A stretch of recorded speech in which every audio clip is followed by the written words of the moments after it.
नमस्कार साथियों, स्वागत है आपका CUET की इस नई श्रृंखला में। आज के इस एपिसोड में हम इतिहास विषय के अंतर्गत मौर्य राजवंश के बारे में जानेंगे। साथ ही हम जानेंगे मौर्य साम्राज्य की आर्थिक, सामाजिक और राजनीतिक स्थिति के बारे में। तो चलिए एपिसोड की शुरुआत करते हैं। क्या आपको पता है कि हेलेना कौन थी और इनका विवाह किस भारतीय शासक से हुआ था?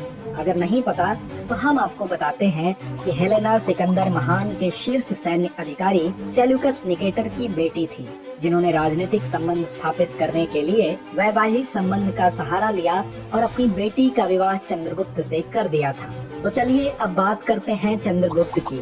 तो ये वही चंद्रगुप्त हैं जिन्होंने करीब 2300 साल पहले मौर्य साम्राज्य की स्थापना की थी। इन्होंने न केवल मौर्य साम्राज्य की नींव रखी, बल्कि इसके विस्तार के लिए कई महान युद्ध भी लड़े। यहाँ चंद्रगुप्त ने सिकंदर महान के उत्तराधिकारियों से मगध को आजाद कराया और उत्तर पश्चिमी भारत को एकजुट किया। तो वही इन्होंने वर्तमान पटना यानी तब के पाटलिपुत्र को मौर्य साम्राज्य की राजधानी बनाई। इनकी शासन व्यवस्था को सुसंगठित करने में चाणक्य ने महत्वपूर्ण भूमिका निभाई थी, जिन्होंने अर्थशास्त्र नामक प्रसिद्ध ग्रंथ लिखा था। इसमें राज व्यवस्था, कृषि, न्याय एवं राजनीति जैसे विभिन्न पहलुओं पर विचार किया गया है। तो वही वक्त आ चुका था, साम्राज्य को जरूरत थी एक नए सम्राट की।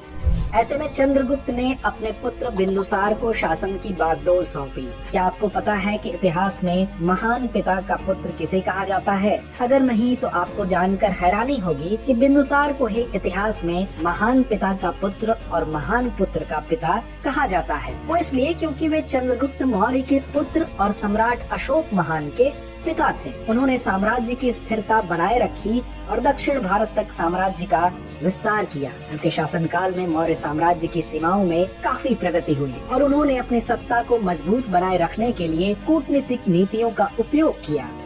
इसके बाद अब दौर आया बिंदुसार के पुत्र अशोक महान का, जो इतिहास में मौर्य वंश के सबसे प्रतापी शासक के रूप में प्रसिद्ध हुए। वह पहले ऐसे शासक बने जो अभिलेखों के माध्यम से अपने विचार लोगों तक पहुंचाए, जिसके कारण इतिहासकारों ने इन्हें मूक विहीन सम्राट की उपाधि से नवाजा। इनके अभिलेख आमतौर पर प्राकृत भाषा और ब्राह्मी लिपि में पाए गए हैं। अशोक के शासनकाल की सबसे महान घटना है कलिंग का युद्ध।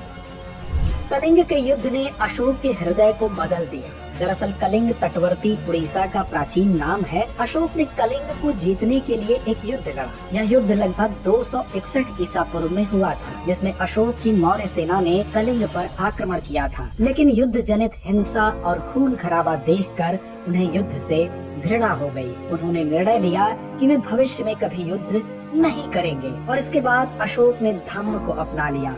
अब यहाँ गौर करने की बात है कि यह धम्म क्या है। दरअसल धम्म संस्कृत शब्द धर्म का प्राकृत रूप है। अशोक के धम्म में किसी देवता की पूजा या किसी खास कर्मकांड की जरूरत नहीं होती थी। उनका मानना था कि जैसे एक पिता अपने बच्चों को अच्छे व्यवहार की सीख देता है, वैसे ही उनका कर्तव्य था कि वो अपनी प्रजा को सही रास्ता दिखाएं। वहीं वे बुद्ध की शिक्षाओं से प्रेरित भी थे।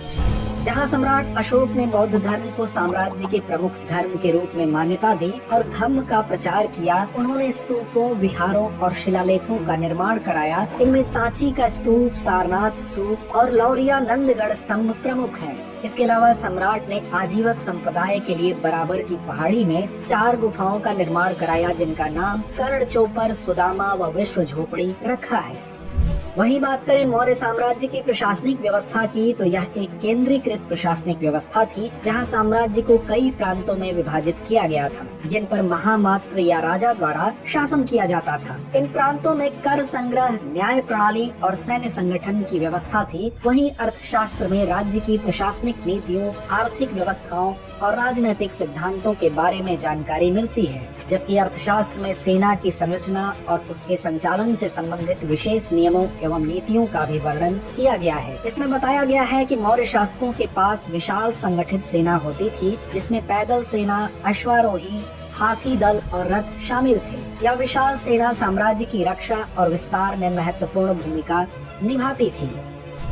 वहीं मौर्य काल में कृषि, उद्योग और व्यापार में उल्लेखनीय विकास हुआ, जिसमें आंतरिक और बाहरी व्यापार के लिए रेशम मार्ग और समुद्री मार्ग महत्वपूर्ण थे। इस दौरान हस्तशिल्प, धातुकर्म और वस्त्र उद्योग में भी महत्वपूर्ण प्रगति देखी गई।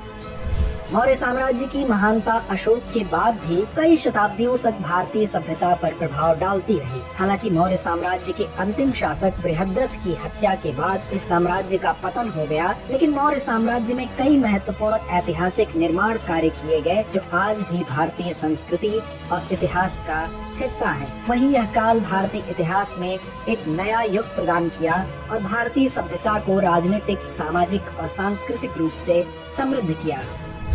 तो दोस्तों, आइए अंत में नोट करते हैं आज का अभ्यास प्रश्न। मौर्य साम्राज्य की स्थापना किसने की थी? विकल्प ए चंद्रगुप्त मौर्य, विकल्प बी स्कंदगुप्त, विकल्प सी सम्राट अशोक या विकल्प डी बिंदुसार। इस प्रश्न का